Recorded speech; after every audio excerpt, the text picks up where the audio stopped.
What's going on, guys? BossHope86 here, back to another video, and today I'm here to do my Smackdown review. Yes, we are from the Ohio State University. This was certainly a show. It wasn't really that good, but it wasn't terrible. Let me know in the comment section below what you guys thought about this show. So anyway, the New Day come down. We get a recap of the 6-man, and they said we will be shattered in victory, or yeah, scattered in victory, whatever the hell. And they said if it wasn't for this man, it wouldn't have been possible. Here comes Drew. Michael Cole, by the way, is celebrating 25 years, and I'm pretty sure at least half of those years were some of the most atrocious commentary, and Michael Cole being very bad at his job. And oh boy, was he ever bad here, but it's Michael Cole. Michael Cole says, a multi-time WWE champion.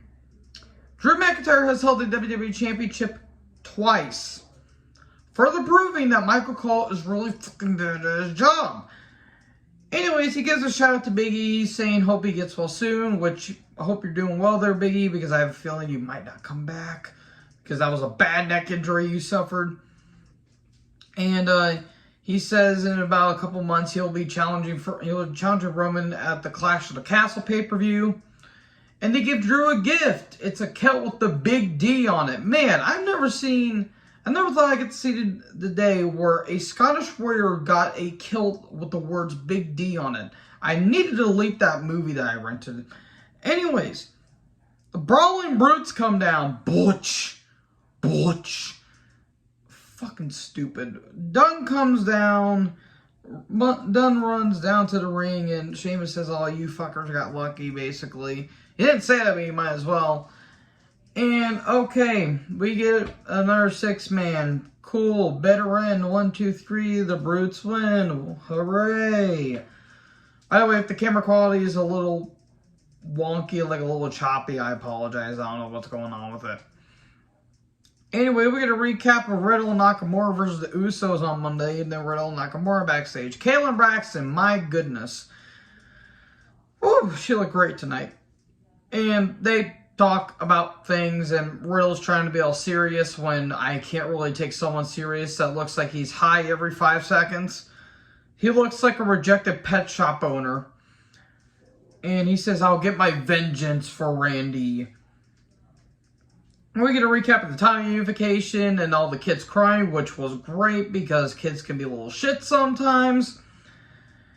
Anyways, Pierce is backstage, and here comes Knight. Why is Knight always close to Adam Pearce's face? I'll never understand. Is that a Vince McMahon turn-on thing that Vince likes to do? Not the only weird thing that Vince will get turned on by.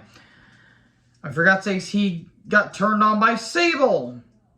That and Shit Stain, a.k.a. Vince Russo. Thank you, Jim Cornette. Anyways, we get a Rollins and Cody video package because we had to observe time. And yeah, cool. It's for Hell in a Cell. I'll be doing my predictions probably here in a little bit. Anyways, the Lost Authorities come down. Why did the chick that the kiss look like a younger version of Kelly Clarkson is what I wrote. Anyways, we get a recap of Shanky dancing because why the hell not? Shanky and Mahal are backstage, and Mahal says you need to start taking this seriously. The skyscraping Shanky. Just send him home. This is stupid. Humberto took on Mahal. Shanky was dancing throughout the duration of this match, distracted Mahal, but then distracted the ref. And then Humberto got distracted, and Mahal got the win. 1, 2, 3. Who was this for? Who was this for? Genuine question. Anyways, Shanky was still dancing, and then Samantha, the ring announcer, she started dancing and went, okay, I will admit that was pretty nice. That was pretty cool. I love Samantha Irvin. She's got a lot of passion. She's got a lot of energy. I really like it. We get a recap of all the women backstage, aka 6 of them, because wow, what a bloated roster that is. Jesus Christ, the Raw women's division, especially NXT's women's division, is drier than a bucket of sand. There's no women there. Give more talent, Vince. Every time you do, you cut them for no reason. You could have... Why didn't you... First of all, where's Io Shirai? Why hasn't she been called up? Where has... Indy Hartwell should have been called up. Persia Pirotta should have called up, for God's sake. She would have benefited for the Australian fan base. But nope, we had to cut her, and we had to cut Dexter Lumis, which pissed me off because Dexter Lumis would have fit great on the main roster. Anyways, and then we're recapping Raquel versus Ronda that lasted all of 1 minute. Still longer than my sex life. Ronda comes down. She's dressed up like a raccoon, and I don't know why. I don't know what's up with that eyeliner. And then Raquel and Shotzi come down, and then Aaliyah got locked out of the locker room. This is what they thought should have been on wrestling television. And then it's a 5-pack challenge. That's not how that's worded, Michael Cole. It's a 5-way. 5-way. Oh my. Man, a lot of women's human centipeding. Okay, I'm going to stop before I actually get slapped for that. But I don't care because the show wasn't good. So it's Natty versus Shayna versus Xia Li. God damn, Xia Li looked great tonight. Versus Raquel versus Shotzi, and Aaliyah eventually came down. And it's a 6-pack challenge to determine who will face Ronda. At one point there was a crossbody catch. Shotzi went to go hit a crossbody. Raquel tried to catch her, but she dropped her. And then the Tejano Bomb. Not the Chicana Bomb, the Tejano Bomb, because Vince likes to be very subtle when it comes to the ethnicities. On Shotzi, but a careful clutch on Raquel, and Natty gets the win. Okay, maybe Natty can draw something out of interest out of Ronda. Let's be fair, Ronda really, her sales point really dropped at the tail end of her career in 2019. And Ronda doesn't look like she wants to be there. Also, why was Natty wearing a lot of yellow? So anyways, Ronda gets in the ring and there's a face-off. Okay, cool. We'll try to make something interesting out of Ronda. That's absolutely adorable. Then we're going to recap of Corbin attacking Moss. Corbin's backstage. Why does he have a pencil mustache? And my brother's mustache looks better than Corbin's. He says, you better come back for your job, but I'll take you out for good. And Moss comes out of an ambulance. He is no longer Madcap Moss. He is just Madcap. At least he doesn't have the stupid-ass suspenders. He physically looks impressive. I mean, that is something Vince would generally love. But why the stupid-ass names? I don't understand it. Anyways, we get an Evans video package. Okay, cool. She's making her debut next week. Cool. Don't care. I really don't care about Lacey Evans because this whole shtick of, oh, I was abused by my father and all this shit, and I did it for all the women and kids and men alike to serve my country. Okay, cool. You can only do it for a certain amount of time before it's starting to get redundant. So anyways, Moss comes down, and he said whenever I got taken out, I felt like in the back of my mind, I had to bury Madcap Moss, and now I just have to be Madcap, because this is a stupid name. He is not a bad athlete, he's actually pretty good for what he is, but come on, this is absolutely stupid. So anyways, Corbin comes out and he said he calls Corbin a human hat rack, which I thought was kind of funny.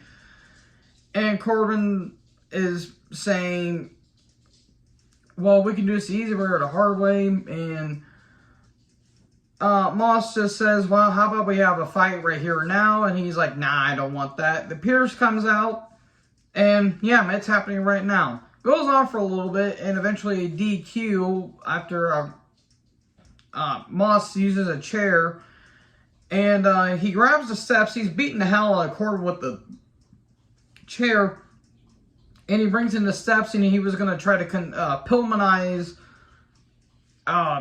Corbin's throat with the steps, but that didn't happen. And then the Usos are backstage. They looked like they were staring off into the distance. Maybe they got distracted by stars. And they looked like they read off a script for some reason.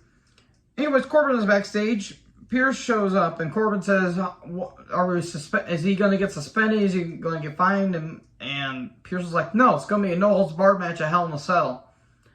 Swear to God, I thought they were going to say Hell in a Cell match. We only need one Hell in a Cell match. Thank you very much. Ricochet's backstage because him and Volta are having an IC title match. Remember when the IC title meant something? It was one of the most prestigious titles besides the world title. It now means dick and all. It's the bastard child of the world title. Don't let Ricochet cut promos. He tries, but it's so scripted. Volta and Bartel are somewhere, and they do their usual shtick. I love Walter. Bartel's fine, but this is just... Walter's done. Walter's been done ever since. Walter was done before he even went on the main roster when they changed his name to Gunther for no reason. Anyways, Riddle and Nakamura taking on the Usos. Tag title match. Well, Usos attacked Nakamura's knee after Nakamura ran into the steps knee first, so... Riddle was going on a 2-on-1. Riddle's a good athlete. He's just an idiot. That's all. That's all he is. Anyways, he goes for a super RKO off the top, but Reigns' music hits. And Riddle hits the super RKO on Jay, but Jimmy hits a splash 1, 2, 3, and the Usos retain. Turns out it was Zayn in the production truck. He was fucking around with the thing. Zayn comes out. Riddle attacks, and there you go, pull apart. Okay, cool, we'll see you this Sunday at the Royal Rumble. It was whatever. I didn't really care about it because it was Smackdown, so I will be doing my Hell in a Cell 2022 predictions probably after this video, and then I'll be doing my Rampage review. So anyways, what did you guys think about the show in the comment section below? Make sure to like, comment, subscribe, join the herd. I'll talk to you guys next video. Peace out.